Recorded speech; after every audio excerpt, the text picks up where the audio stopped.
19वां अध्याय का 13 से लेके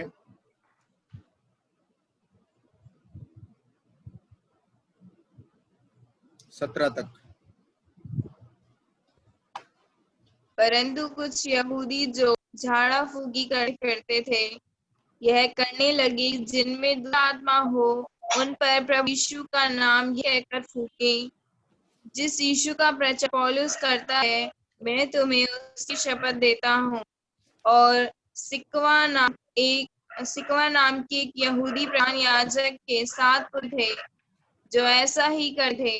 पर दुष्ट आत्मा ने को उत्तर दिया, यीशु को मैं जानती हूँ और पौलुस को भी जानती हूँ, परंतु तुम कौन हो? और उस मनुष्य ने जिसमें दुष्ट आत्मा उन पर लपक कर और उन्हें वश लाकर उन पर ऐसा उपद्रव किया वे नंगे और घायल होकर उस घर से निकल भागे। यह बात इफिसुस के रहने वाले सब यहूदी और यूनानी भी जान गए और उन सब पर भय छाया और प्रभु यीशु के नाम की बड़ाई हुई। okay.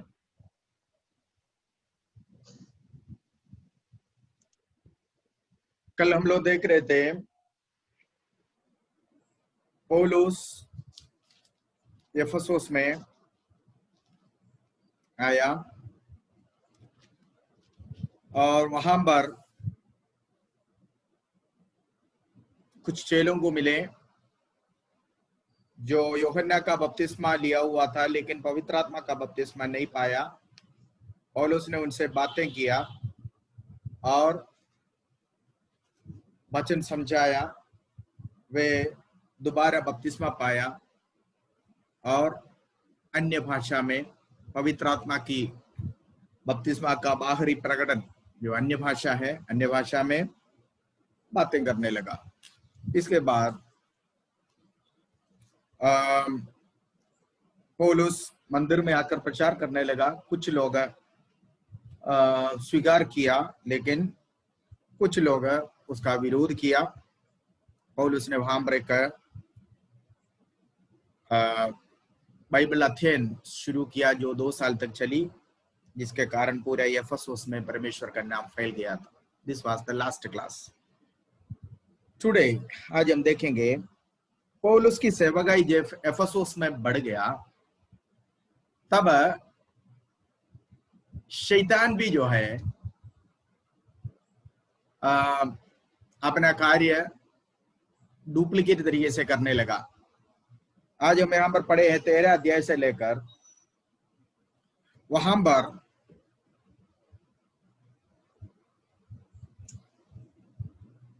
जादू टोने करने वाले कुछ लोग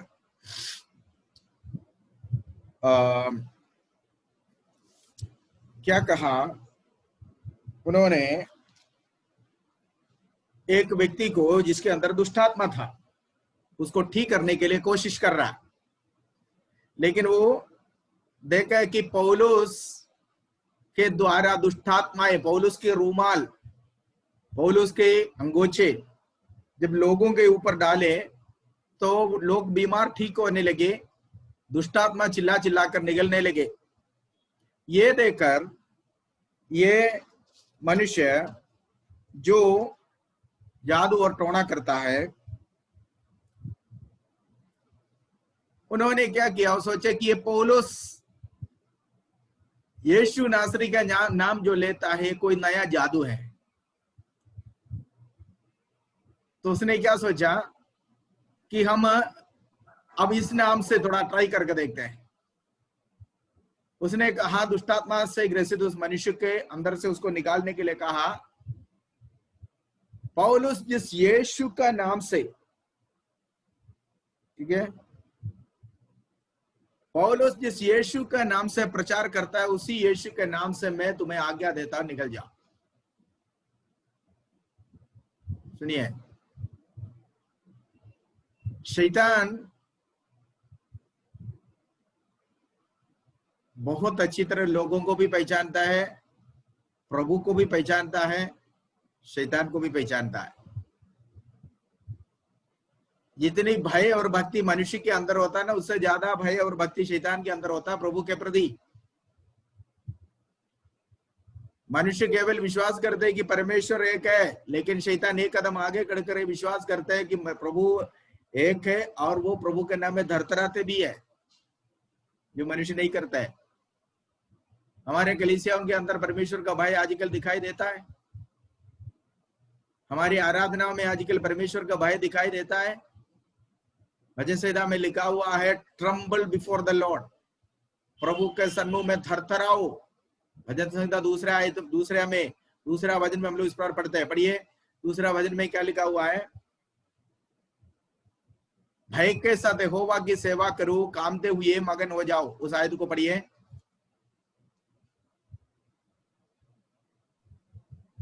डरते हुए यहोवा की उपासना करो और कांपते हुए मगन हो। हमारी आराधना आज कैसा है? हमारी आराधना में डर है, प्रभु के प्रति भय है? बताइए। आराधना में आजकल, हमारी आराधना में परमेश्वर के प्रति कोई भय है कि हम ईश्वर की उपस्थिति में हैं? परमेश्वर भस्म करने वाला आग है, परमेश्वर कंज्यूमिंग फायर है, भस्म करने वाला आग है। इस तरह की कोई भय हमारे अंदर होते हैं? हमारी आराधना में कितने निडर होकर लोग रहते हैं, चीजें लेकर आते हैं, बच्चों को खिलाते हैं। चर्च जब चल रहा है, चर्च से जब आराधना के लिए निकलते तब पूरे बाइक में चीजों को भरकर, बिस्कुटों को भरकर लेकर आता मम्मी लोग, और चर्च में बैठ के खिलाता रहता है। कोई भय है प्रभु के प्रति? प्रभु को उपासना में जब बैठे तो ये भजन संहिता लिखने वाला कहा हुआ कोई बातें हमारी आराधना में होती है? नहीं होती है, बातें करते रहता है। ठीक है, तब कब भक्ति दिखा, कम प्रभु के प्रति हमारा भय जो है वो कब प्रकट करते हैं? क्या भय है आपके अंदर? तो हमारी आराधना में इन दिनों में ये चीजें बिल्कुल नहीं दिखते। प्रभु के प्रति भय है नहीं, हम लोग को बिल्कुल हल्का समझते हैं। हम लोग बड़े क्या कहता है, कलीसिया जो है लोगों के लिए एंटरटेनमेंट का जगह हो गया, लोग मनोरंजन का जगह जैसे महसूस करते हैं। लेकिन कलीसिया ऐसा जगह नहीं है, मनोरंजन की जगह नहीं है। ये भय के साथ आने का जगह है, भक्ति के साथ आने का जगह है, पवित्रता के साथ आने का जगह है। प्रभु का वचन में लिखा, डरते हुए यहोवा की उपासना करो। डर, भय, परमेश्वर के प्रति डर हमारे अंदर होना चाहिए। वहां बच्चे कूदते हैं, खेलते हैं, बातें करते हैं, चर्च के अंदर कोई डिसिप्लिन नहीं। आराधना को देख के ये महसूस नहीं करते ये आराधना हो रही है। पास्टर वहां पुलपिट में खड़े होकर कुछ भी बोल रहे हैं, सुनते कोई आधा लोग सुनते, आधा सुनते ही नहीं है। लेकिन शैतान ऐसा नहीं है। शैतान क्या करता है? प्रभु के नाम पे वो धरतराता है। बढ़िए, याकूब की पुस्तक है, याकूब की पत्री, सॉरी पुस्तक नहीं पत्री, याकूब की पत्री 2:19 जरा पढ़िए। जेम्स 2:19।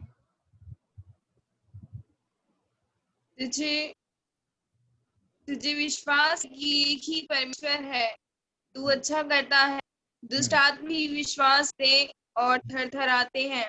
देखा, शैतान प्रभु के नाम से केवल विश्वास नहीं करता बल्कि धरधराते भी है।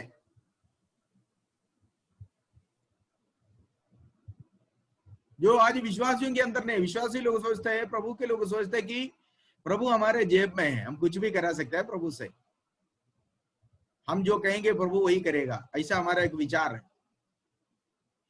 लेकिन हमारे परमेश्वर कौन है? कंज्यूमिंग फायर लिखा हुआ है इब्रानियों की पत्री में,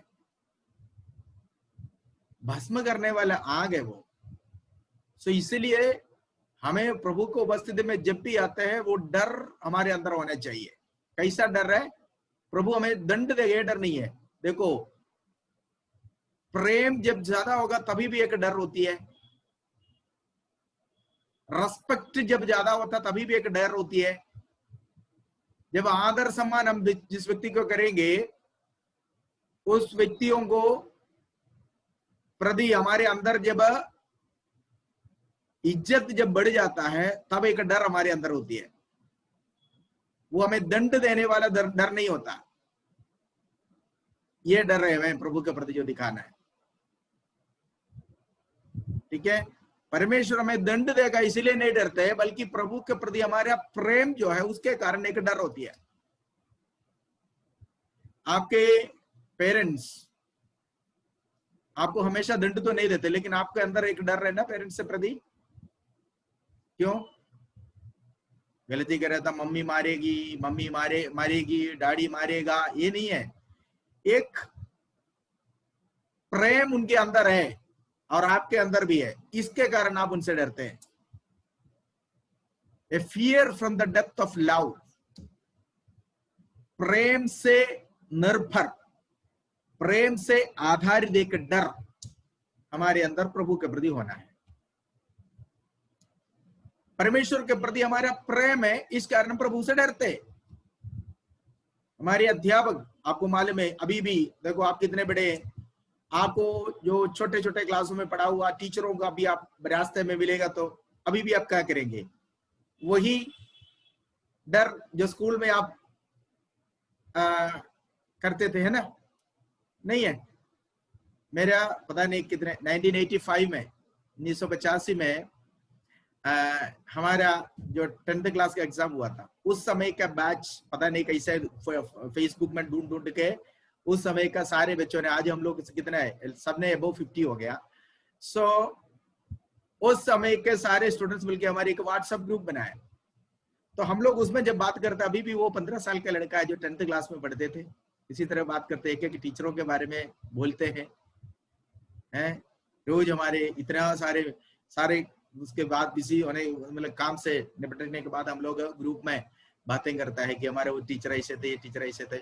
मतलब लोग अभी भी इतने साल बीतने के बावजूद भी डर रहे वो टीचर के प्रति। कोई अभी भी है, टीचरों से भी हम लोग बातें करते हैं अभी ग्रुप में। सो मतलब एक कोई अध्यापक भी ऐसे होते हैं जिसे हम लोग बहुत इज्जत करते हैं, बहुत प्यार करते हैं, बहुत प्रेम करते हैं। अध्यापक तो मारेंगे, वो अलग है, लेकिन वो उससे इसलिए नहीं डरते थे कि वो मारते हैं, नहीं है, बल्कि उसकी जो एक रेस्पेक्ट बनती है ना, तो प्रभु के प्रति भी इसी प्रकार का एक डर है जो हमारे अंदर होना चाहिए। परमेश्वर एक कठोर क्रूर व्यक्ति नहीं है जो दिखते ही पीटे या दिखते ही गोली मारे, दिखते ही कुछ करे, ऐसा नहीं है। लेकिन प्रभु प्यार है, प्रेम है, ठीक है? वो प्रेम के कारण जो है हमारे अंदर एक डर पैदा हो जाता है। यही है वजह से दूसरे में लिखा हुआ है कि धरतराते हुए होवा की उपासना करो, कामते हुए। टॉपिक में आते हैं वापस। यहां पर देखिए, एक व्यक्ति वो पौलुस के द्वारा किया हुआ अनोखी कामों को देखे उसने सोचा ये एक अच्छा जादू है। कौन सा अच्छा जादू है? यीशु मसीह के नाम एक अच्छा जादू है। तो आज इस हमें इस नाम को इस्तेमाल करता है। उसने उस दुष्टात्मा से ग्रसित व्यक्ति को कहा, पौलुस जिस यीशु के नाम से प्रचार करता है, उस यीशु के नाम से मैं तुमसे कहता निकल जा। शैतान को, इस व्यक्ति को भले प्रभु यीशु के बारे में कोई अच्छा जानकारी नहीं है, ये व्यक्ति भले यीशु को नहीं जानता, लेकिन ये शैतान जो इस व्यक्ति के अंदर था वो यीशु को अच्छी तरह पहचानता था। याद रखना, शैतान को निकालने के लिए जब भी जाओगे ना, आप याद रखना आपके हाथ में होगा शायद बाइबल, लेकिन इसके एक भी आयत आपको शायद रटरटा नहीं मालूम। आपके इसके एक भी आयत हो सकता है आपके हृदय के अंदर नहीं होगा। आप सोचते हैं शैतान इसको देखकर डरेगा। आप अगर 10 आयतें बोले तो शैतान इसके अंदर से 20 आयतें बोलकर सुनाएगा, ये याद रखना। तो शैतान क्या चीज से डरता है? शैतान डरने वाले अगर एकमात्र चीज है तो नंबर 1 पवित्रदाई। जो लोग पवित्रदाई से चलती है वो उस बंदे से वो डरता है, शैतान, ठीक है? दूसरा, आत्मा से भरपूर व्यक्ति। आत्मा से भरपूर व्यक्ति पवित्र ही हो सकता है। जिसका दिल में पवित्रता ही नहीं है, जीवन में पवित्रता ही नहीं है, वो आत्मा से भरपूर नहीं हो सकता। कल जैसे मैंने आपको बताया, बपतिस्मा लेने से पवित्र नहीं होता। बपतिस्मा तो झूठ फूट का भी हो सकता है, धोखे में भी लेता है, देता भी है। पर पवित्र आत्मा का बपतिस्मा पूरी तरह दिल प्योर, दिल शुद्ध मन, शुद्ध हृदय, शुद्ध विवेक जिसका हो गया, केवल उन्हीं के अंदर पवित्र आत्मा उतरते हैं। पवित्र आत्मा का बपतिस्मा केवल वही पाता है। आत्मा से भरपूर एक व्यक्ति को शैतान डरता है, ठीक है? इसके अलावा कोई चीज से आपके कद का ऊंचाई देकर, मोटापा देकर, शरीर की तंदुरुस्ती देकर, आपकी एजुकेशन देकर, शिक्षा देकर, ये सबसे शैतान नहीं डरता। ये मनुष्य ये कौन था? ये जादू टोना करने वाला था, और इसने एक नहीं था, 7 थे। ये एक व्यक्ति का 7 बेटे थे। इनका ये यही काम करते थे। क्या करते थे? जादू और टोना। इससे ये पैसा कमाता था, टोना करके, जादू करके पैसा कमाता था। जबकि यहूदियों के लिए ये काम बिल्कुल मना है। एक यहूदी के लिए ये काम बिल्कुल मना है। जादू टोना करने वाले के पास जाना नहीं, न करना है, न सीखना है। आपको मालूम है शाऊल का पराजय का मेन कारण क्या था? शाऊल एक टोना करने वाली स्त्री के पास गया, ये पूछने के लिए मैं लड़ाई में जीतूंगा कि नहीं जीतूंगा। और उसने झूठे आत्मा, आपको मालूम है शैतान किसी के भी रूप में, किसी के भी आवाज में आ सकता है। वो जादू टोना करने वाली आदमी व्यक्ति, उसने शाऊल को बोला मैं अभी शमूएल को बुलाता हूं, लेकिन शमूएल की आवाज का इमिटेशन किया उसने। इमिटेशन समझते हैं? इमिटेशन समझते हो?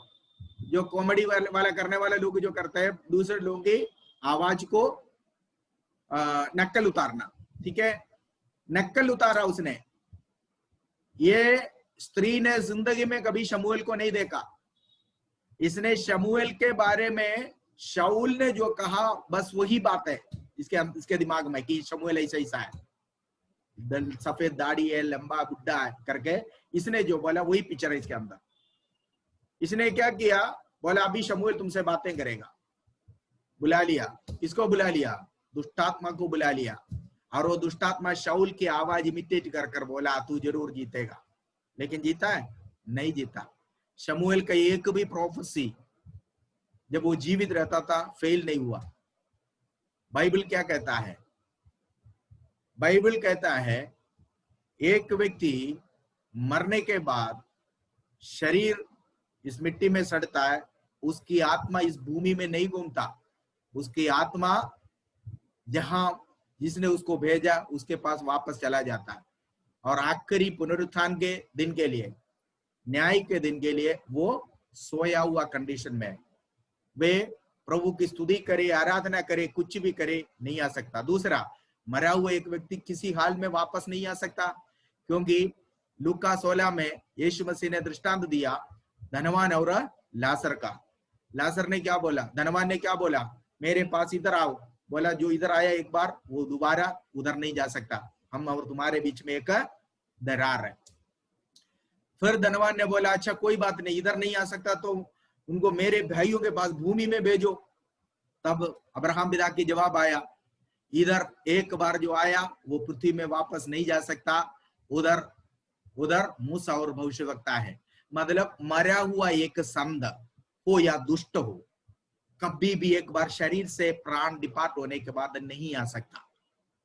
फिर ये कौन है जो दादा के रूप में आ रही है, दादा की आवाज में आ रही है, दादी की आवाज में आ रही है? कोई कहता है मेरी चाची आकर मेरे को सपना में चुम्मा देकर गई है, मेरा चाचा आया मेरे को शेकांड देकर गया है। कोई कहता है मेरा मामा जी आया था, मेरे से बातें कर गया, मेरा फूफा जी आया था और उसके सारे संपत्ति मेरे को देने की वायदा कर गए। कौन है ये? फूफा के नाम में, ताऊ जी के नाम में, जीजा जी के नाम में, मामा जी के नाम में, मामी के नाम में आने वाला कौन है?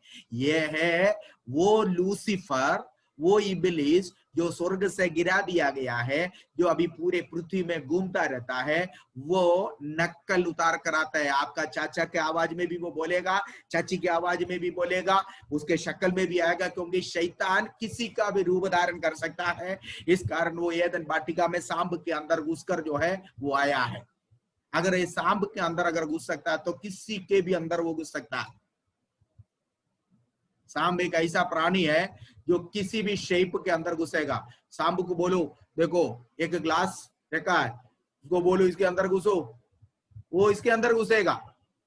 उसके बाद आप एक ट्रायंगल दे दो, ट्रायंगल, ट्रायंगल समझे, त्रिकोणा, त्रिकोणा शेप का कोई बर्तन दे दो, वो उसके अंदर भी घुसेगा, ठीक है। और उसके बाद आप एक चौका वाला दे दो, चौका वाला, वो उसके अंदर भी घुसेगा। जैसे शेप होती है ना, जैसे बर्तनों की शेप होती है, वो उस शेप में घूमने का एक, उस शेप में बनने का एक विशेष खूबी है, सांप को दे रखा है। इसलिए शैतान ने उसी को लिया उसका काम करने के लिए। एदन की वाटिका में सांप के अंदर घुस कर आया, यीशु के पास वो सांप के अंदर घुस कर आया।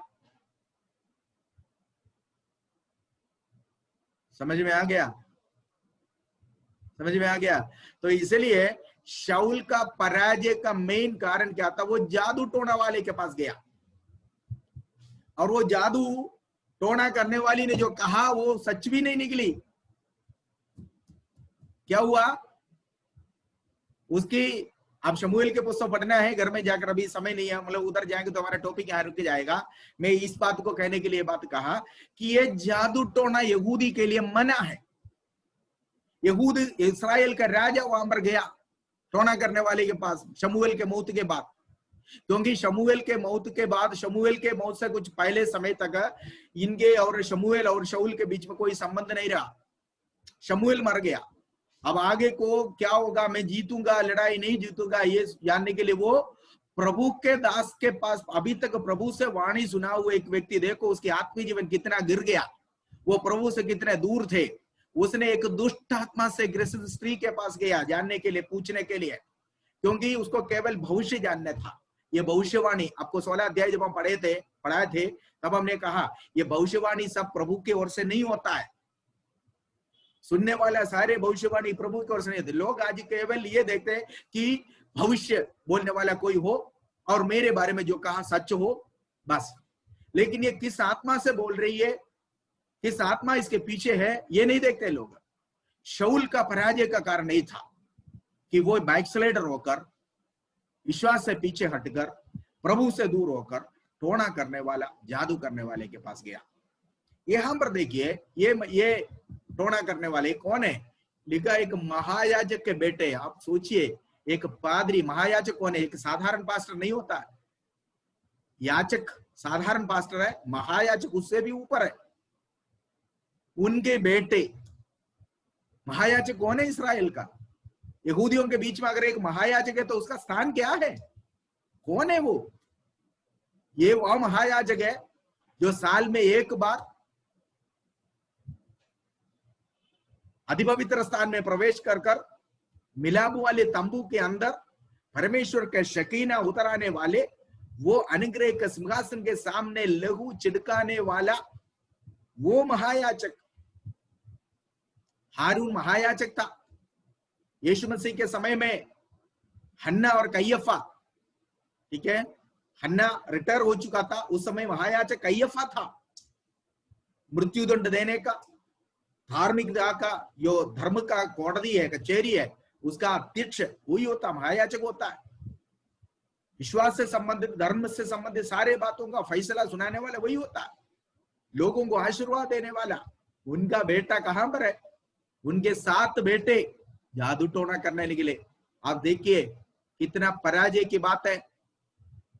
कल मैंने कल आपको नहीं और दूसरे क्लास में बोलता, पासवान के परिवार, पास्टर का परिवार अगर सेवकाई में साथ नहीं देता, उनके पत्नी और बच्चे उनके सेवकाई में अगर साथ नहीं देता, वो बंदा प्रभु का काम छोड़कर खेत में काम करने जाना उचित है। क्योंकि एक अध्यक्ष जो होती है, एक पासवान जो होती है, उनकी पत्नियां, मैंने ये क्लास जब शुरू किया था तभी मैंने बोला था जितने पास्टर्स है सबके पत्नियां भी क्लास में बैठना। क्यों? क्योंकि पास्टर का अकेला नहीं है ये सेवकाई।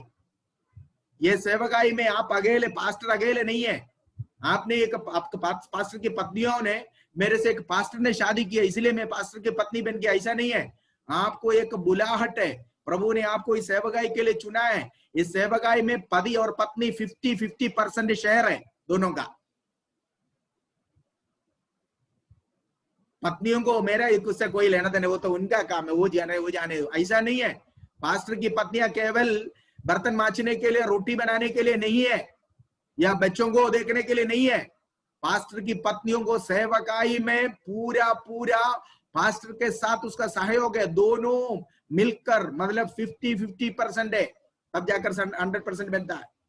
दूसरा उसके बच्चे, अभी मैं 20वां अध्याय, जब मैं 21वां अध्याय पढ़ाएंगे फिलिपोस के बारे में पढ़ाऊंगा, तब मैं ज्यादा बताऊंगा आपको। फिलिपोस के परिवार में जब पौलुस जाकर रहा यरूशलेम की यात्रा में, ठीक है, दूसरे ग्रुप को कल मैंने वो पढ़ाया, तब मैंने ये बातें बताया था। सो मेरा कहने का मतलब, पास्टर की पत्नियां, पास्टर जब सेवकाई के लिए निकलते हैं, उस समय केवल भेड़ बकरियों को, मुर्गियों को पालकर उनके पीछे ना जाए, बल्कि पास्टर के साथ सेवकाई में 100% साथ दे।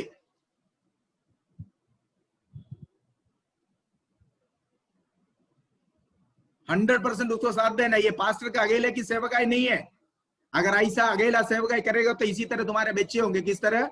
ये स्केवा के पुत्रों के नहीं। आप मुझे बताइए कैसे हो गया ये? एक महायाजक पुत्र कैसे जादू टोना करने वाले हो गए? इसका मतलब वो केवल इस सेवकाई को एक सेक्युलर जॉब के नहीं करता रहा। जो शिक्षा उसने दिया वो अपने बच्चों के ऊपर लागू नहीं कराया, उनके परिवार के ऊपर लागू नहीं कराया। एक पासवान की पारिवारिक जीवन बहुत ही इंपॉर्टेंट है। आपको शायद कड़वा लगेगा, मुझे कोई फर्क नहीं पड़ता उससे। आप जो चीजें कलीसिया में लागू करने से पहले आपके घर में लागू करना, क्योंकि कलीसिया को पालन पोषण करना है, घर में शासन चलाना है, घर के अंदर उचित प्रबंध घर के अंदर करना, घर में आपको रूल आउट करना है, घर में वीटिल भरिकणम, पास्टर का परिवार में, पास्टर के कंट्रोल में, पास्टर के आज्ञा में, पास्टर के इशारे पर उनकी परिवार, उनकी पत्नी, उनके बच्चे चलने चाहिए। आज बहुत सारे लोग है कलीसिया में बड़ा हीरो है, वो नहीं करना, ये नहीं करना, वो नहीं करना, घर में आके वो चूहा बन जाता है पास्टर। क्यों? बीवी बच्चों के सामने वो चूहा है, वहां बीवी की चलती है घर पे। ऐसे अगर उनके बच्चे ऐसे होंगे, कैसे होंगे? स्केवा के पुत्रों के नहीं, बिगड़ जाएगा। प्रभु का वचन जो पिताजी ने जो प्रचार किया, पिताजी ने जो सेवा किया, उनके सातों बेटे क्या हुए? वो निकल गए जादू करने, टोना करने। कैसे हो गया ये? वचन कहता बालक को उसी मार्ग में शिक्षा दो जिसमें उसको चलना चाहिए। क्या इसने इनकी बेटों को उसी मार्ग में शिक्षा दिया था जिस मार्ग में ये चल रहा था? यहूदी के लिए मूसा की व्यवस्था के अनुसार जादू टोना करना मना है, सख्त मना है, उनके पास जाना सख्त मना। तो एक महायाजक का बच्चे कैसे जादू टोना करने वाले हो गए? इसका मतलब उसने ये सेवकाई जो प्रभु ने ये सेवकाई जो उसको दिया था, वो सेवकाई के एक प्रोफेशन समझा, एक नौकरी समझा। पॉलिटिकल लीडरों के नहीं, केवल प्रजा बोलता रहा और जो प्रचार करता रहा वो अपने घर में लागू नहीं किया।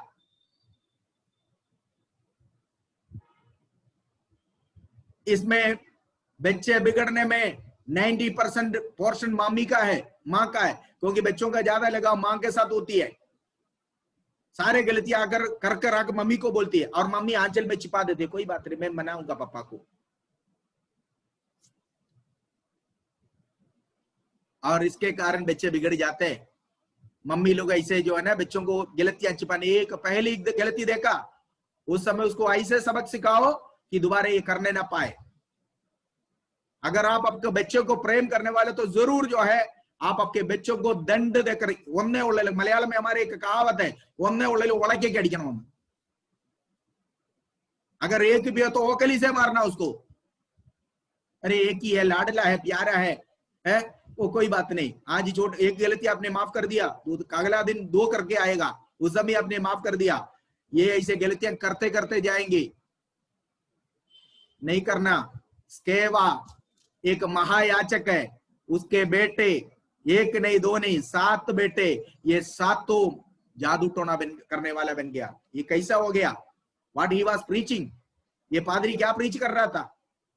इसका प्रचार कहाँ है? इसकी सेवकाई कहाँ है? लोग हमारी सेवकाई की ओर हमारे परिवार के कारण, पारिवारिक जीवन के कारण अंगुली उठाने ना पाए। इसलिए पास्टर की परिवार जो है बहुत ही इंपॉर्टेंट है। पति पत्नियां दोनों बैठकर वचन सुनना है, सीखना है, क्योंकि ये पति का अकेला काम नहीं है, ये पत्नियों को भी इसमें 100% सहयोग के साथ जाना है। हाँ, क्योंकि दोनों मिलकर ये जो सेवकाई करते हैं, ये पास्टर का साइड बिजनेस नहीं, उनके अपना निजी खेती नहीं है। समझ में आ गया? सो इसलिए एक अगुए के, तीमुथियुस की पत्री आपको मैंने पढ़ाया, अध्यक्ष की योग्यता वहां पर मैंने सिखाया। अध्यक्ष की योग्यता के बारे में लिखा हो कैसा होना चाहिए, एक ही पत्नी का पति हो और अपने बच्चों को उचित प्रबंध करने वाला, पूर्ण अचड़कत्तिल വളർത്തുന്നവനായിരിക്കണം। बच्चों को पूरी डिसिप्लिन में, पूरी दंड देकर, दंड देने के समय दंड देकर, रोटी देने के बदले रोटी देकर बनाने वाला, चलाने वाला होना चाहिए। स्केवा ने ऐसा नहीं किया, महायाजक था लेकिन उसने अपने परिवार की तरह ध्यान नहीं दिया। एक दूसरा महायाजक के बारे में मैं आपको बताऊंगा, एली, जो यरूशलेम में, जो यहूदा इस्राएल में शासन करता था। एली का साथ क्या हुआ, एली तो महायाजक था लेकिन उनके बच्चे कहां थे, वो बिगड़ा हुआ था। कारण क्या था, एक ही दिन में घर में कितना है, दोनों बेटे मर गए, बहू मर गई, पिता मर गया, 4 मौत एक ही दिन में। ठीक है, कारण कारण क्या है, केवल प्रचार करना आता है। वो भी किससे प्रचार करता, बाहर के लोग, अंदर नहीं है।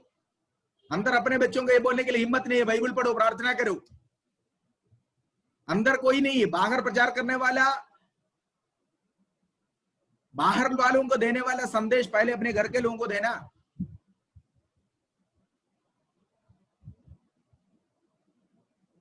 महायाजक के बेटे जादू टोना करने वाले हो गए। कितने पादरियों के बच्चे आज बिगड़े हुए हैं। पास्टर लोग जब चर्च में आराधना करते हैं उस समय बच्चे, बेटे बेटियां हैं उनके पास, उनके साथ है, कईयों के नहीं है। वो कहां है पता ही नहीं। एली अपने बच्चों को डांटा नहीं, एली अपने बच्चों को डिसिप्लिन में नहीं रखा, परमेश्वर के भय में नहीं रखा।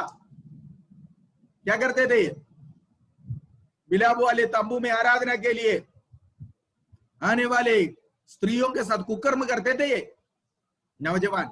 इसकी बाप वहां का बड़ा पादरी भी है। नतीजा,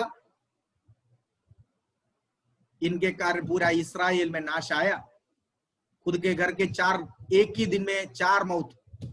एली जो परमेश्वर की सेवा अभी तक करता रहा, पीछे की तरफ गिरा, गर्दन टूट कर मारा। उसकी पत्नी, उसके दोनों बेटे, ये अशुद्ध, ये अपवित्र, ये कुकर्म करने वाले लोग परमेश्वर का नियम संदूक की ओर हाथ बढ़ाया उसको पकड़ने के लिए। जब वो गिर रहा था उसको संभालने के लिए तो पकड़ा। शमूएल के पुस्तक घर में जाकर पहला शमूएल पढ़ लेना, वहां लिखा हुआ है सब। परमेश्वर का नियम संदूक लेकर आ रहे थे, गाड़ी पलटने वाली थी, बैलगाड़ी। इन्होंने सोचा अरे ये गिर जाएगा, हाथ ले, अरे गिरने तो गिरो, गिरने दो, प्रभु का है, तू अपवित्र, तू अशुद्ध, कौन है तू उसके ओर हाथ बढ़ाने वाले। ये मैं एली का बेटा हूं, ये सब केवल यही योग्यता से हाथ बढ़ाया। दोनों उसी समय मर गया, गिर गए दोनों। परमेश्वर का नियम संदूक के ओर हाथ बढ़ाते ही दोनों गिर कर मरा।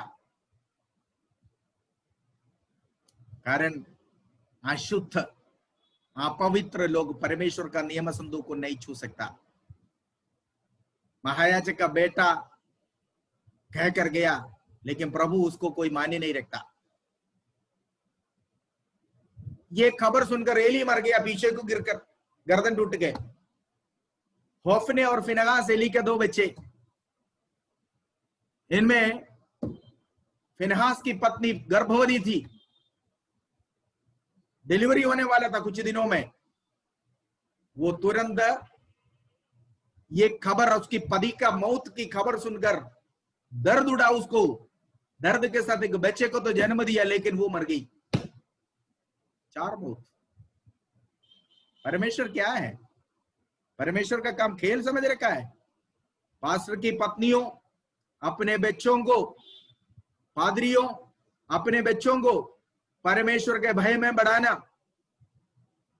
ये खेल नहीं है। और आपके पति के साथ पूरा पूरा सेवकाई में सहयोग देना, नहीं तो एली क्या एक महायाजक होकर वो सेवा किया, उसकी घर की आमद समझ लो। स्केवा नया नियम में हम यही देख रहे हैं, ये एक महायाजक था, उसका एक भी बच्चे जो सेवकाई उसने किया वो सेवकाई को आगे बढ़ाने के लिए नहीं था। कारण വളർത്തുദോഷം എന്ന് പറയും മലയാളത്തിൽ। कारण बच्चों को सही तरीके से पालन पोषण, सही तरीके से परमेश्वर के व्यवस्था और परमेश्वर के वचन के अनुसार बढ़ाया नहीं, बाहर प्रचार किया हुआ वचन घर के अंदर लागू नहीं किया, यही कारण।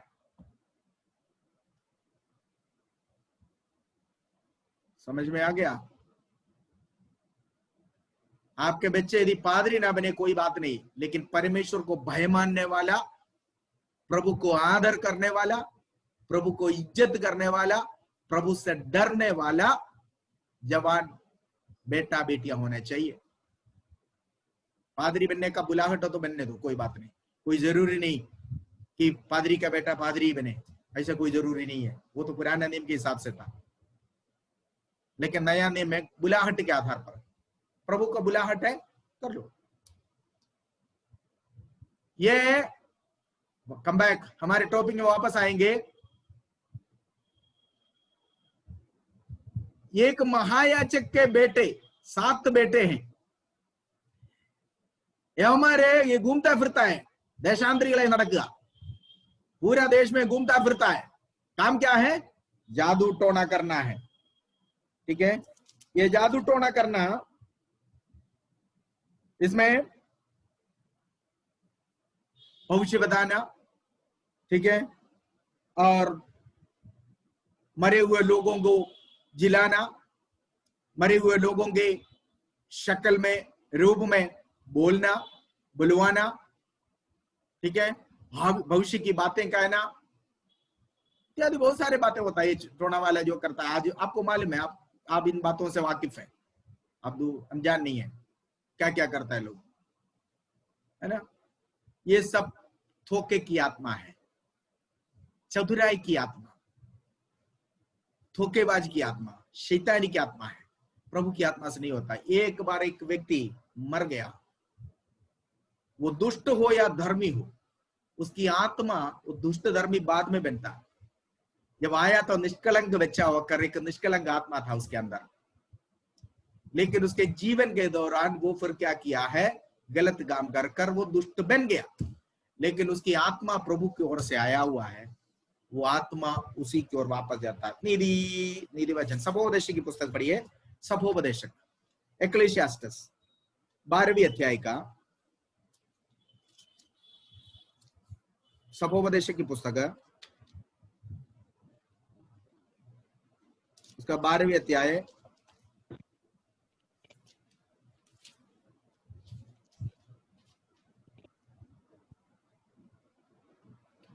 उसके 7वां आयत को पढ़िए।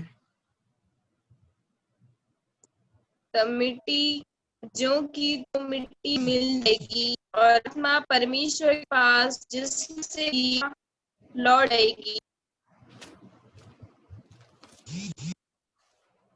क्या लिखा है? आत्मा किधर जाएगा? परमेश्वर के पास। दुष्ट और धर्मी, दुष्ट और धर्मी सभी के आत्मा ये शरीर से डिपार्ट होने के बाद, शरीर छोड़ने के बाद इस पृथ्वी पर नहीं ठहरता। वो सीधे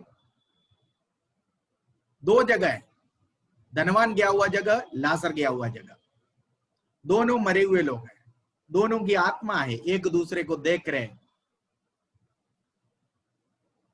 ठीक है, पर आना जाना बंद है, उधर से इधर आना बंद है, इधर से उधर जाना बंद है।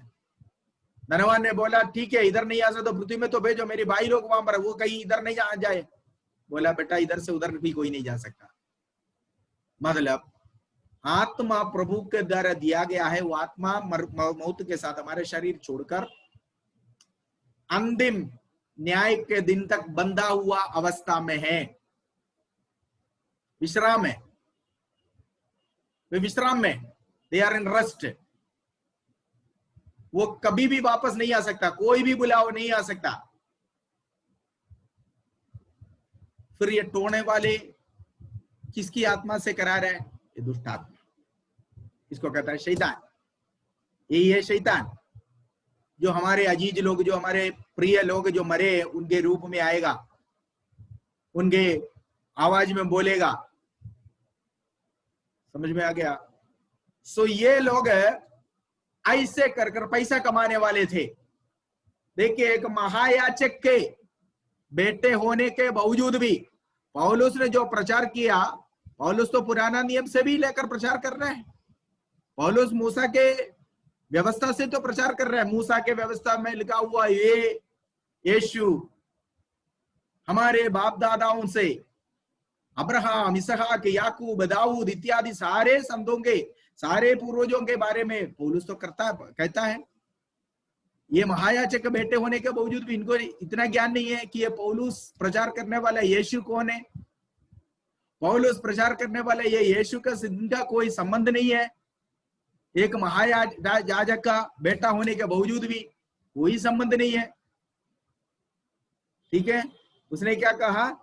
पौलुस जिस यीशु के नाम से प्रचार करता है, उसी यीशु के नाम से मैं आज्ञा देता हूं, निकल जाओ। किसको बोला? एक दुष्टात्मा को बोला, जो एक व्यक्ति के अंदर बैठा हुआ था। तो दुष्टात्मा के रिस्पॉन्स आप देख लीजिए। दुष्टात्मा ने क्या बोला? पौलुस को मैं जानता हूं, यीशु को भी मैं जानता हूं। मतलब मुझे मालूम है पौलुस कैसा है और पौलुस कौन है, पौलुस किस प्रकार की आत्मी है। मैं तुम्हें भी जानता हूं, तू कौन है, तू कैसा है, तू क्या कुछ करता है। आपके बारे में जानने वाला केवल 3 ही लोग हैं, 3 लोग हैं, बाकी किसी को नहीं मालूम है आप कैसा है। नंबर 1, आप जानते आप कैसे हैं। कितना मर्जी दूसरे लोग बोले बहुत अच्छे हुए हैं कि आपको मालूम है आप कौन है। दूसरा, प्रभु को मालूम है आप कैसा है। कोई बातें वहां छिपा नहीं सकता, क्योंकि प्रभु देख रहा है आपको, आपके स्वभाव, आपके अंदर बाहर सब प्रभु देख रहा है।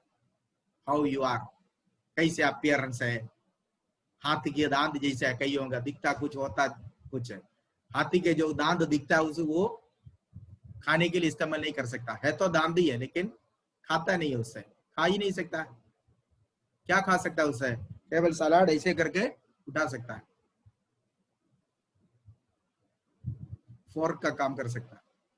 हाथी का दांत जो है ना, ऐसा होती है ना, आगे वाले दांत, वो चीज से कोई चबा सकता है? नहीं है। चबाने के लिए अंदर है दांत, ये कोई देखता नहीं है, वो भी दांत है।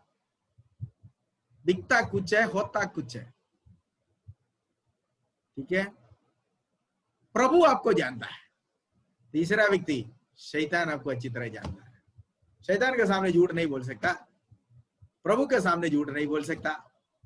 मम्मी के सामने झूठ बोलो, पापा के सामने झूठ बोलो, पति के सामने झूठ बोलो, पत्नी के सामने झूठ बोलो, पास्टर के सामने झूठ बोलो, किसी के सामने झूठ बोलो, ये 2 व्यक्तियों के सामने झूठ नहीं बोल सकते, क्योंकि ये निरंतर आपके ऊपर सीसी कैमरा लगाकर चलने वाला है। शैतान जहां जहां आप जाते हैं आपके पीछे कैमरा लेकर घूम रहे हैं। देखो जी, तो इतने टाइम में वहां मर गया था। आपको मालूम है शैतान कौन है? योशुआ जब मर गया था, शैतान को स्वर्ग में भी एंट्री है, याद रखना। वो दिन रात पगल कुट्टम विधि के अपवादी आवन, दिन रात वो परमेश्वर के लोगों को वो दोष लगाने वाला दोषी है।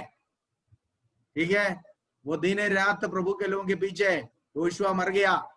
योशुआ जब प्रभु के सन्मुख में खड़े थे, शैतान ने आकर बोला इसके कपड़े देखो, इसमें गंदा है। मरा हुआ योशुआ के कपड़े में जो मैल था, स्वर्ग में जाकर परमेश्वर को ये तक कपड़े में, शरीर में नहीं, जीवन में नहीं, कपड़े में जो गंदगी लगी थी उसको तक, उस माइन्यूट चीज को प्रभु को याद दिलाकर दिखाने वाला था। ये मूसा कितने साल पहले किया हुआ हत्या के बारे में, मूसा के मौत के समय में शैतान आकर बोला ये बॉडी मेरा है, ये मेरे को दे दो। ठीक है, तुमने इनसे बातें किया, तुमने इनको मेल मिलाप का तंबू का दर्शन दिखाया, सब कुछ किया, लेकिन ये हत्यारा है। आज से 80 साल पहले, आज से 80 साल पहले इसने ये जब ये फरोन के महल में था, उस समय इसने एक इब्री को सॉरी मिस्री को मारकर मिट्टी में गिरा, मिट्टी में गाड़ा था। इसके ऊपर हत्या का जुर्म है। हत्या करने वाला मेरी एजेंट होता है। ये मेरा है बॉडी, मेरे को दे दो। प्रभु से मूसा की डेड बॉडी मांगा हुआ व्यक्ति है शैतान, उसको कम मत समझना। आपके ऊपर पल भर में नजर रखकर चलता वो, आप किससे बात कर रहे हैं, क्या कर रहा है, क्या नहीं कर रहा है, कहाँ गया, क्या कुछ किया, सब कुछ उसके पास रिकॉर्ड है। इसी तरह प्रभु के पास भी है। कल मैंने आपको न्याय के अंतिम न्याय के दिन में 17 आई थी, जब मैंने आपको पढ़ाया 3 पुस्तकों के बारे में लिखा हुआ ना। एक पुस्तक वहां कौन है, स्मरण पुस्तक, बुक ऑफ रिमेम्बरेंस, उसमें भी लिख कर रखता है। परमेश्वर बुक ऑफ रिमेम्बरेंस में, स्मरण पुस्तक में हमारे दिन प्रतिदिन की सारे हिसाब लिखता है। परमेश्वर नहीं लिखता, स्वर्गदूत लिखते हैं। ठीक है, स्वर्गदूतों को ड्यूटी दिया गया। स्मरण पुस्तक आपके और मेरे नाम में खाता खोला हुआ है।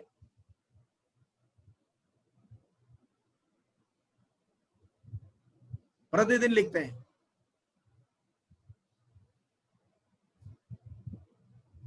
इसी प्रकार शैतान, वो आपको पता नहीं है, खुफिया कैमरा आपके पीछे चिपका दिया हुआ है। आप कहां कहां जाते हैं, पूरा पिक्चर उसको मिल जाता है। यहोशू के पास, यहोशू के कपड़े में मैल है, ये लेकर प्रभु के पास है, देखो प्रूफ है मेरे पास, इसके कपड़े में मैल है। इसने पूछा तू कौन है? मैं पौलुस को जानता हूं, उसका जीवन में जानता हूं, यीशु को मैं जानता हूं, यीशु के जीवन में जानता हूं, यीशु की सामर्थ्य में जानता हूं, यीशु की पवित्रता में जानता हूं। But who are you? तुम कौन हो? यीशु के नाम लेने के लिए तुझे क्या अधिकार है? भजन संहिता 50 में आइए, साम्स 50।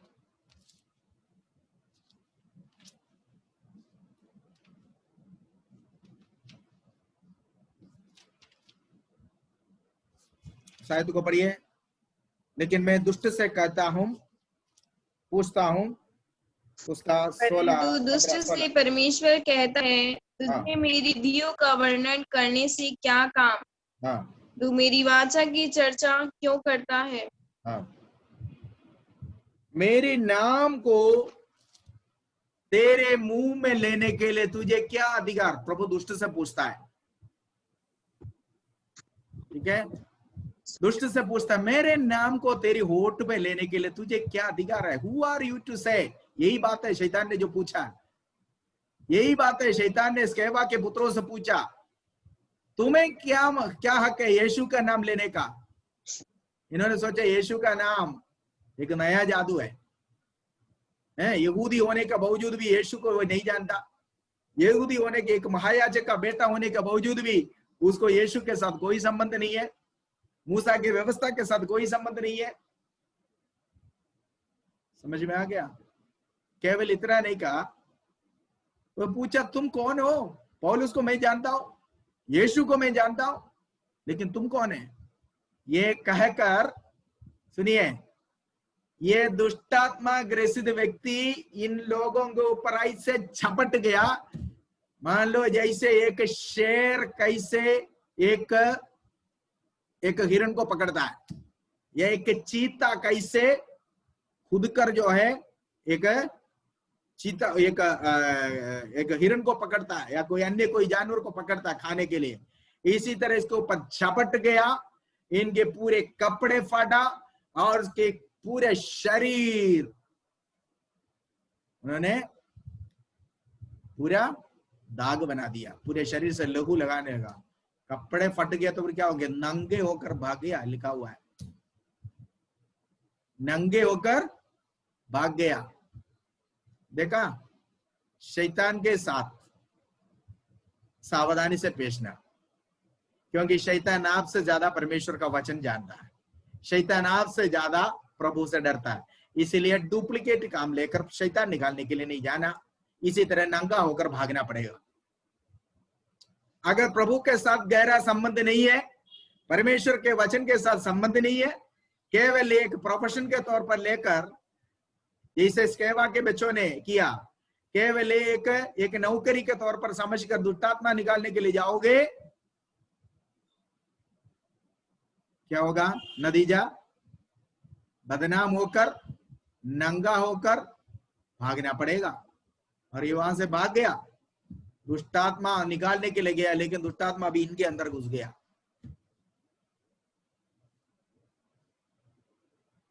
समझ में आ गया? पौलुस को शैतान जानता था कैसा है। पौलुस को शैतान प्रभु को भी जानता है। शैतान इस पौलुस को अच्छी तरह जानता था, तभी तो उसने इतना हंगामा कर दिया। उसको पता था शाऊल पौलुस को मैं ऐसा वश में नहीं कर सकता, इसलिए उसने लोगों को उत्साहित कर पौलुस के पीछे पड़े हुए है। ये कब से पड़ा हुआ है शाऊल के पीछे?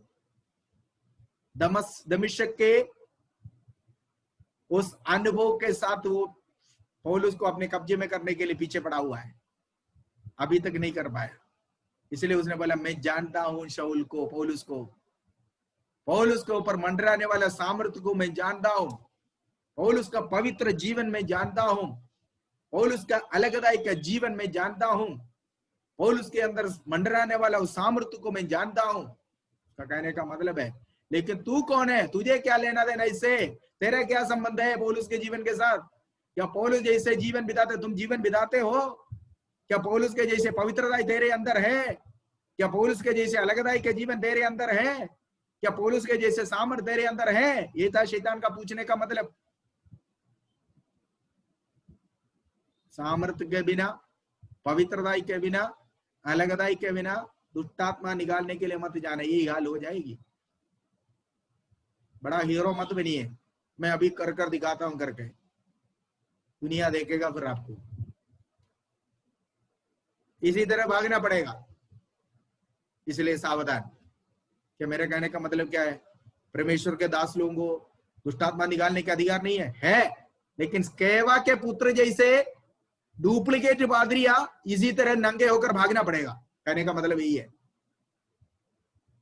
जो प्रभु से वाक्य में संपर्क नहीं रखते, जो प्रभु की आत्मा से भरपूर नहीं है, जो प्रभु के वचन से भरपूर नहीं है, इससे बढ़कर अलगदाई और पवित्रताई में जो जीवन नहीं बिताते हैं, वे लोग आगे बढ़ेंगे। और इसके कारण शैतान ने उनको कब्जा कर लिया। वर्ष पढ़िए 16 आयत को पढ़िए, प्रेरितों की पुस्तक 19 का 16। और इस मनुष्य ने जिसमें दुष्ट आत्मा थी उन पर लपक कर और उन्हें वश में लाकर उन पर ऐसा उपद्रव किया कि नंगे और घायल होकर उस घर से निकल भागे। अब देखो यहाँ पर लिखा हुआ है, ये शैतान ने उन सातों को अपने वश में कर लिया। शैतान को अपने वश में करने के लिए गए थे ये सातों मिलके, अब ये सातों शैतान के वश में हो गया। This is the reason. ठीक है, याद रखना, परमेश्वर की सेवकाई सामर्थ्य की सेवकाई है। पौलुस को शैतान अच्छी तरह जानता है। इसका मतलब अगर एक शहर में परमेश्वर के एक दास है तो वहां पर लोग उनको पहचानने से पहले और बेहतर तरीके से शैतान उसको पहचानते हैं। यही कारण है पौलुस जब फिलिपिया शहर में पैर रखते ही वो दुष्टात्मा से ग्रसित स्त्री आकर चिल्लाकर बोलने लगी, ये परमेश्वर का दास है, उद्धार की कथा हमें सुनाने के लिए आया है। यही कारण था, क्योंकि शैतान अच्छी तरह प्रभु के लोगों को जानता है और देखता है। और इसके कारण, ये घटना ऐसा होने के कारण पूरे एफेसुस में प्रभु का नाम फैलने लगा। ठीक है, प्रभु का नाम वहां पर जोरदार से है और प्रभु के नाम की महिमा होने पाए। पढ़िए 18 से लेकर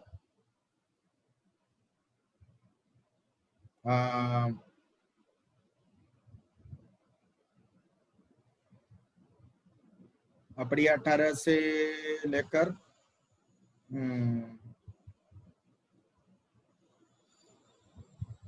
23 तक पढ़िए, 18 से 23 तक। जिन्होंने विश्वास किया था उनमें से बहुतेरों ने आकर अपने अपने कामों को मान लिया और प्रकट किया। जादू करने वालों से बहुतों ने अपनी अपनी पोथियां इकट्ठी करके सबके सामने जला दी, और जब उनका दाम जोड़ा गया तो 50,000 चांदी के सिक्कों के बराबर मिला। इस प्रकार प्रभु का वचन बलपूर्वक फैलता और प्रबल होता गया। जब ये बात हो चुकी तो पौलुस ने आत्मा में ठाना कि मकिदुनिया और अखाया से होकर यरूशलेम को जाऊं, और कहा वहां जाने के बाद मुझे रोम को भी देखना आवश्यक है। इसलिए अपनी सेवा करने वालों में से तीमुथियुस और इरास्तुस को मकिदुनिया भेजकर आप कुछ दिन आसिया में रह गया। उस समय उस पंथ के विषय में बड़ा हुल्लड़ हुआ। ओके, सी पौलुस के द्वारा इस प्रकार का काम जब इफिसुस में फैला, लोग जीवित प्रभु पर विश्वास करके, इफिसुस शहर जो है जादू टोनों का एक केंद्र था, सारे बुराइयों से भरा हुआ एक शहर था। एक बंदरगाह होने के कारण दुनिया के चारों तरफ से वहां पर लोग व्यापार के लिए आते थे। सो इसलिए नाना प्रकार के नाना देशों से वहां पर लोग आकर रहते थे।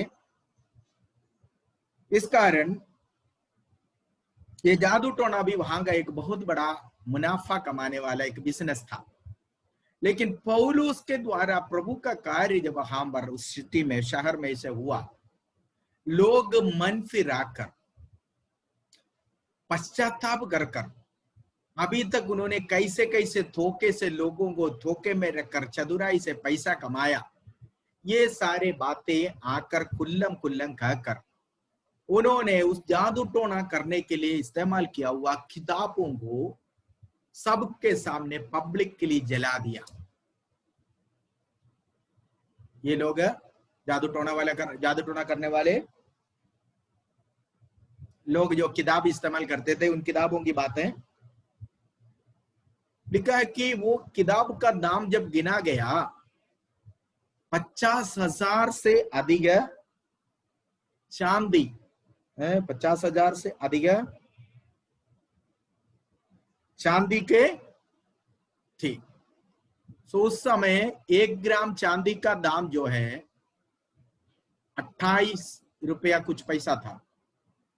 अगर आप 28 रुपया भी अगर समझ ले तो 50,000 चांदी है, कितना हो गया? दाम अगर काउंट किया जाए 1 लाख कुछ, सॉरी, आज के हिसाब से अगर देखा जाए, आज के हिसाब से देखा जाए तो करीबन 1 लाख कुछ आ जाता है ना। यस, 45,000 के या 44,000 के ऊपर, 45,000 के लगभग आ जाएगा। इतना दाम का किताबें थे जो लोग वहां पर जलाया है। ठीक है, सो इतना ज्यादा उन्होंने, मतलब पौलुस के प्रभाव में, पौलुस के प्रचार के प्रभाव के कारण, पौलुस के द्वारा प्रकट हो गया हुआ अनोखा काम के कारण कई जादूगर, अभी ये तो सातों भाग गया, कई जादूगर जो लोगों को धोखा देते थे आकर मन फिराया, अपने किताबों को जला दिया, प्रभु को ग्रहण किया। इसी प्रकार 20वें आयत में परमेश्वर का वचन वहां पर बड़ी सामर्थ्य के साथ फैला। जब परमेश्वर का वचन वहां पर बड़ी सामर्थ्य के साथ फैलने लगा, पौलुस सोचा मैं अभी यरूशलेम जाऊंगा, मकदुनिया और अखाया होकर मैं यरूशलेम जाना। ठीक है, और यरूशलेम जाने के बाद पौलुस अभी तक रोम में नहीं गया, उसको रोम में भी जाने की एक इच्छा था। इस कारण पौलुस ने क्या किया, रोम में अकेला, सॉरी यरूशलेम में अकेला जाना चाहा। तीमुथियुस और शिलास को, जो एरस्तोस यहाँ पर लिखा हुआ शिलास ही है, एरस्तोस को, दोनों को उन्होंने क्या किया है, वहां से मक्केदोनिया भेज दिया। ठीक है। इसके बाद पौलुस वहां पर एफेसुस में ठहरा कुछ दिन के लिए, क्योंकि उसको यरूशलेम जाना था। इसी प्रकार पौलुस जब वहां पर अकेला रह रहा था, साथियां दोनों मक्केदोनिया चला गया। शैतान चुप नहीं रहेगा, आपको मालूम है। शैतान, पौलुस ने तो शैतान का घर को उजाड़ा वहां से। ये 7 लोगों के अंदर, ये 7 लोगों ने मिलकर जो जादू टोना किया था, उनका तो कटिया खड़ी कर दिया। अब शैतान चुप नहीं रहेगा। आपको मालूम है 16 अध्याय में क्या हुआ, वो स्त्री जब चंगी हो गई तो पूरा विरोध होने लगा, क्योंकि उसके अंदर से निकला हुआ शैतान पूरे समाज के अंदर घुसा। इसी प्रकार ये मनुष्य, ये 7 जो टोना वाला है, ये घायल होकर भाग गया, लेकिन उसके अंदर घुसा हुआ शैतान वो चुप नहीं रहेगा, क्योंकि उसके गढ़ को पौलुस ने हिला दिया। इस कारण क्या किया, शैतान ने वहां के सारे लोगों को इकट्ठा कर दिया, उनके अंदर घुसा और पौलुस के विरुद्ध खड़ा कर दिया। वहां पर एक व्यक्ति था, ठीक है, उसका नाम था दमत्रियोस। उस व्यक्ति का नाम दमत्रियोस है। ये क्या करता था, इसने ये चांदी से अर्थमिस देवी का मूर्तियां बनाता था और बेचता था। और ये दमत्रियोस सारे, आप उसको क्या बोलेंगे, मूर्ति बनाने वाले के क्या बोलेंगे, लोहार तो नहीं है, लोहार अलग है, लोहार सुनार तो अलग है। जो मूर्तियों को बनाने वाले, उनका भी एक एसोसिएशन था, उनका भी एक, जैसे मार्केटिंग एसोसिएशन होती है, दुकानों की एसोसिएशन होती है, इसी प्रकार इस तरह के काम करने वाले सबका एक संगठन था। ये उस संगठन का मुखिया था। इसने लोगों को इकट्ठा किया, क्योंकि पौलुस ने जब एफेसुस में आकर प्रचार करने लगे, जादू टोना करने वाले सब अपने किताबों को जलाकर मन फिराया। और पौलुस, एफेसुस का जो प्रधान मूर्ति जो होती है वो डायना देवता का है, डायना देवी का है। डायना देवी के बारे में मैं आपको बताऊंगा अभी क्या है, कैसा थी वो। एफेसुस में एक बहुत बड़ी क्षेत्र है, मंदिर है, जो डायना देवी के नाम से है। वहां पर उसको अर्थमिस देवी कहा जाता है, अर्थमिस। ये डायना जो है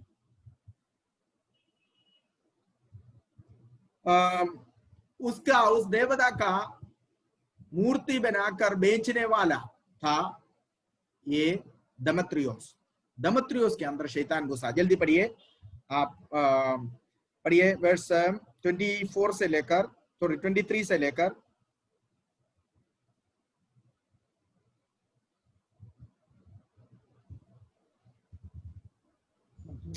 34 तक पढ़िए। उस समय उस पंथ के विषय बड़ा हुल्लड़ हुआ, क्योंकि देमेत्रियुस नाम का एक सुनार अर्तिमिस के चांदी के मंदिर बनवाकर कारीगरों को काम दिलाया करता था।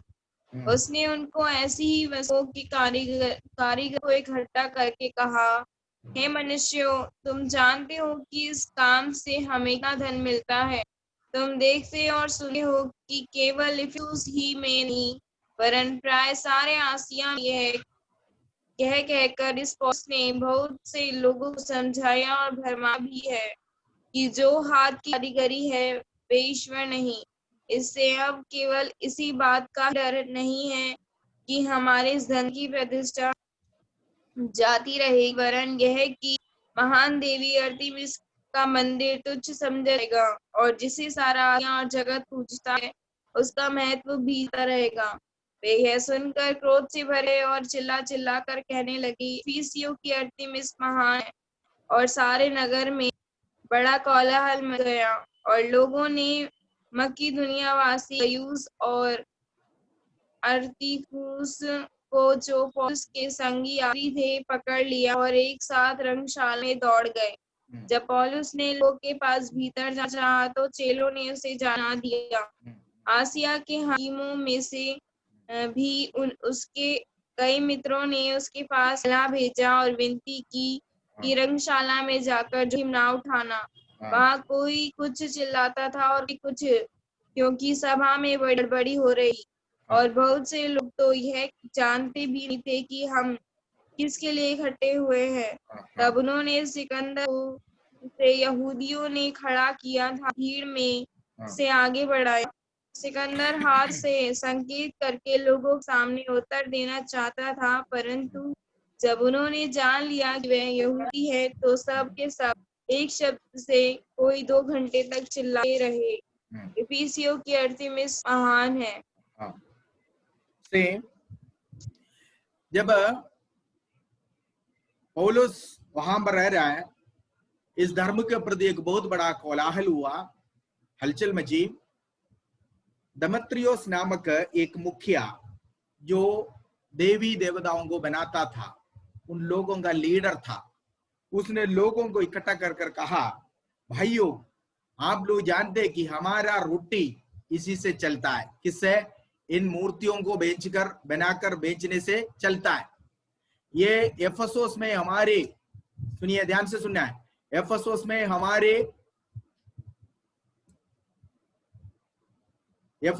हमारे ये मंदिर होने के कारण हमारी रोटी चलती है, क्योंकि इधर का मूर्ति, इधर का ये जो प्रतिष्ठा, ये मूर्ति जो है ये बड़ी मशहूर है। इस कारण हम लोग इन मूर्तियों को बनाकर बेचकर रोटी खाने वाले। लेकिन पौलुस से हम पर आकर प्रचार करने के कारण लोग सब मन फिरे, लोग सब उनके पक्ष में हो गए।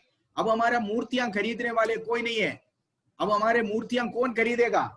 इस कारण ये पौलुस हमारे धंधा के लिए, हमारे बिजनेस में एक रुकावट बन गया करके इन्होंने क्या किया, लोगों को उत्साहित कर दिया। ठीक है, बड़ा हंगामा हो गया। इससे पहले मैं इस एफेसोस के मंदिर के बारे में एक बात कहूं। एफेसोस में एक बहुत बड़ा मंदिर था जो अर्थमिस देवी का मंदिर कहा जाता था, और इसको डायना का मंदिर भी कहता है। ये जो है, इस मंदिर के अंदर की मूर्ति, मंदिर के अंदर की प्रतिष्ठा जो थी वो डायना देवता का था, देवी का था, देवता नहीं देवी, डायना देवी का था। घर में रखने वाले छोटे छोटे मूर्ति से लेकर पोर्टेबल मूर्तियां जो लेकर चल सकता है, इस तरह की मूर्तियां तक जो है डायना का नाम से लोग बनाते थे और बेचते थे। और यहां पर एक बहुत बड़ा मंदिर था जो 220 वर्ष लगा इसको बनाने में। 220 वर्ष से बनाया हुआ मंदिर था एफेसोस का, वो मंदिर अर्थमिस देवी का मंदिर। ठीक है, और एशिया के लगभग सारे देशों से उस मंदिर के निर्माण के लिए पैसा इकट्ठा किया था। और लंबाई था 425 फुट लंबाई और 220 फुट चौड़ाई में 127 राजाओं के द्वारा इस मंदिर बनाया गया था। ठीक है, 427 फुट लंबाई में, 220 फुट चौड़ाई में, 127 राजाओं ने मिलकर इस मंदिर को बनाया था। और 60 फुट ऊंचाई पर 127 पत्थर के खंभों से यह मंदिर बनाया गया था। इस तरह की एक सुंदर मंदिर था एफेसोस की अर्थमिस देवी का मंदिर। ठीक है, इस मंदिर के अंदर रखा हुआ पूजा विषय मूर्ति अर्थमिस का या डायना की रूप को या मूर्ति को बनाने वाला काम था दमत्रियोस का।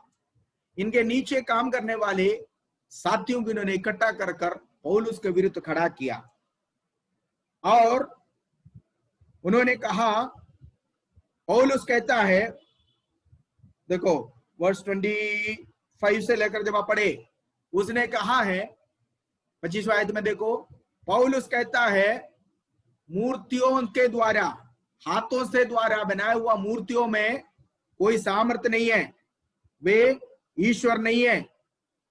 सो ये केवल इफिसुस में नहीं बल्कि पूरा एशिया में ये खबर फैला रहा है पौलुस के विरुद्ध, जो उनका इल्जाम है, पौलुस के विरुद्ध लगाया हुआ इल्जाम है। पौलुस कहते हैं मूर्तियों में जीवन नहीं है, मूर्तियां ईश्वर नहीं हो सकता, देवता नहीं हो सकता। मूर्तियां, पौलुस केवल ये बात इफिसुस में नहीं बल्कि सारे देश में फैलाता है। इसलिए ठीक है, हमारा धंधा अभी आगे को नहीं बढ़ेगा, तो हमें क्या करना चाहिए? केवल इतना नहीं, देखो लोगों के अंदर अगर भड़काव लाना है तो केवल धर्म की बात कहो, लोग भड़क जाएगा। कहीं ये हमारे केवल रोटी की बात नहीं बल्कि इफिसियों का घमंड की बात है। अर्थमीस देवी का क्षेत्र, हमारा अर्थमीस देवी, इफिसुस की अर्थमीस देवी सारे लोगों के सामने बदनाम का कारण हो जाएगा, इज्जत नहीं रह जाएगा। ऐसे कर कर बोल दिया, जिंगारी डाल दिया, लोग फटक उठे। अच्छा, ये अर्थमिस देवी के बारे में सुनो, ये कैसा था? ये जैसे मैंने आपको बोला है, ये इराक में, बाबिलोन के देवदाता स्टार के बारे में मैंने आपको बोला था कि नहीं बोला था? स्टार जहां से ईस्टर आई है, बोला था कि नहीं बोला था? आपको कोई भी चीजें याद नहीं है। स्टार देवता के बारे में बोला था ना, स्वर्ग से एक अंडा गिरी है यूफ्रेटिस नदी में, मछलियों ने उसको लुढ़का कर जमीन में छोड़ दिया, आसमान की कबूतरें उसके ऊपर बैठ गया और एक देवता निकला है, उसका नाम स्टार है, बाद में वो फिर ईस्टर बन गया, बोला था ना। इसी तरह इसके पीछे भी एक ऐतिहासिक कथा है, एक ऐसा कहानी है। कहानी क्या है? ये लिखा हुआ है, ये अर्थमिस देवी का शेप, शक्ल आप देख लेना, गले से लेके पांव तक, एड़ी तक पूरे शरीर में स्तनों से भरा हुआ एक स्त्री रूप है, जो गले से लेके पांव तक स्तनों से भरा हुआ है, और उसके पांव जो है जानवरों का सर जैसे पांव, जानवरों का सर जैसा पांव, यही है अर्थमिस देवी, ठीक है। और इसका असली नाम डयाना है, ये एक्चुअली बाबिलोन से आया है, और इफिसुस के लोगों ने वहां पर अर्थमिस नाम करके उसको पूजना शुरू कर दिया, ठीक है। और इसको सारे सृष्टि का माता कहा जाता है, इसलिए पूरे शरीर में स्तन है। आपको मालूम है, माँ दूध देते हैं, पूरे दुनिया को पालने वाला, पूरे दुनिया को पालन पोषण करने वाले के वो आइडिया देने के लिए इसके पूरे शरीर में स्तन, ठीक है। और ये इसका ओरिजिन जो है, उत्पत्ति जो है, वो बाबिलोन से है। आपको मालूम है कौन था? ये बाबिलोन की राज्ञी, जिसका नाम थी समिरामिस, ये निम्रोद की पत्नी है। ध्यान से सुनिए, बाबिलोन की रानी समिरामिस जो निम्रोद की पत्नी है, उसका असल नाम है डयाना, ठीक है। लेकिन इधर आकर अर्थमिस देवी से नाम बदला। ध्यान से सुनिए, समय खत्म हो गया, होने वाला है, अजी पूरी बातें नहीं कर पाऊंगा, सोच रहा था एक चैप्टर खत्म करूंगा। यह पुराना बाबिलोन से है, पूरे विश्व में जो मूर्ति पूजा चला गया है पुराना बाबिलोन में। आपको मालूम है, कैथोलिक वाला होली फैमिली कर कर एक जो है पति पत्नी और बच्चे को होली फैमिली है कर कर जो पूछते हैं, आपको मालूम है कौन है? आप सोचते हैं, हम भी ऐसे सोचते थे पहले, ये योसेफ, मरियम और यीशु है। ये योसेफ भी नहीं है, मरियम भी नहीं है, यीशु भी नहीं है। ये कौन है फिर? मैं आपको बताता हूं। निम्रोद मर गया। निम्रोद मरने के बाद निम्रोद की पत्नी समिरामिस गर्भवती हो गई। निम्रोद मरने के करीबन 2 साल के बाद उसको व्यभिचार में एक संतान उत्पन्न हो गया। उसकी व्यभिचार को छुपाने के लिए उसने क्या किया, उसने ये कहा मैं सूर्य भगवान को तपस किया और सूर्य भगवान मुझ पर प्रसन्न हुआ और उसने सपना में निम्रोद को मेरे पास भेजा और ये बच्चा निम्रोद के द्वारा उत्पन्न हो गया है। समझ में आ गया? यीशु मसीह के जन्म के साथ उसने जोड़ दिया कहानी। निम्रोद जो मर गया 2 साल पहले, वो निम्रोद स्वप्न में आकर निम्रोद के द्वारा इसको संतान उत्पन्न हो गया, इसलिए ये संतान पवित्र प्रजा है, ऐसा करके इसने कह दिया। रानी ने कहा, बाबिलोन की रानी है जो कह रही है, मतलब इराक का, आज का इराक, बाबिलोन की रानी ये कहा कि मेरा ये गर्भ ये पवित्र गर्भ है, क्योंकि मेरा पति सपना में आया, सूर्य भगवान की करुणा कृपा से वो निम्रोद मेरे को स्वप्न में दिखाई दिया, वो सपना में आया, उसके द्वारा मैं गर्भधारण किया और ये बच्चा पैदा हो गया। उसकी अडल्टरी व्यभिचार को छिपाने के लिए उसने ये झूठी कहानी फैला दिया। बाबिलोन की रानी थी ये, निम्रोद मर गया, रानी ने कह दिया तो सारे लोग विश्वास कर दिया और उसको, उसका बच्चा बड़ा हो गया, मां पवित्र मां हो गई है। आपको मालूम है यीशु के जन्म से पहले जब मरियम कुंवारी थी, मरियम के पास स्वर्गदूत आके ये कहा था कि सर्वशक्तिमान परमेश्वर की आत्मा सामर तुम पर छाया करेगा, पवित्र आत्मा तुम पर आएगा, परम प्रधान परमेश्वर की सामर्थ उस पर छाया करेगा, तब एक पवित्र संतान उत्पन्न होगा, उसको तुम यीशु नाम रखना। यीशु मसीह के जन्म के बिल्कुल इसी तरह ये झूठा कहानी ये सरामिस ने दुनिया में फैला दिया। निम्रोद से बाबिलोन से, बाबिलोनी विश्वास से आया हुआ व्यक्ति था कुस्तुनदीनोस, जो AD 4 में रोम की अधिकारी बना। जब कुस्तुनदीनोस रोम में अधिकारी बनकर आया, उसने वहां पर जो भी जितने भी जो रीति रिवाज थे, त्योहार थे, सब उठाकर इधर लेकर आया। तो इस प्रकार कैथोलिक वालों के, कैथोलिक के विश्वास के अंदर निम्रोद और निम्रोद की पत्नी और निम्रोद की पत्नी की व्यभिचार में पैदा हो गया वो बच्चा यीशु के स्थान ले लिया, निम्रोद की पत्नी मरियम के स्थान ले लिया, निम्रोद यीशु का स्थान ले लिया। आज सारे कैथोलिक वालों के घर में और चर्च में आप देखेंगे होली फैमिली करके लिखा हुआ है, एक बच्चा उसके सिर पर एक मुकुट रखा हुआ है ऐसे, और मियां बीबी दोनों के बीच में बैठा हुआ है। ये यीशु भी नहीं है, मरियम भी नहीं है और योसेफ भी नहीं है। समझ में आ गया? और वो स्त्री, वो व्यभिचारिणी स्त्री है जो यहाँ पर एफेसोस में अर्थमिस देवी के नाम से जाना जाता है। शैतान एक ही है, लेकिन अलग अलग जगहों में, अलग अलग देश में अलग अलग नाम से जाना जाता है। समझ में आ गया? यही है अर्थमिस देवी, जो एफिसियों का अर्थमिस देवी कर ये लोगों ने जो चिल्लाया। बाकी मैं अगले क्लास में बताऊंगा, क्योंकि आज इतना बोले तो खत्म नहीं होगा। नेक्स्ट क्लास में विल कंटिन्यू। प्रभु आपको आशीष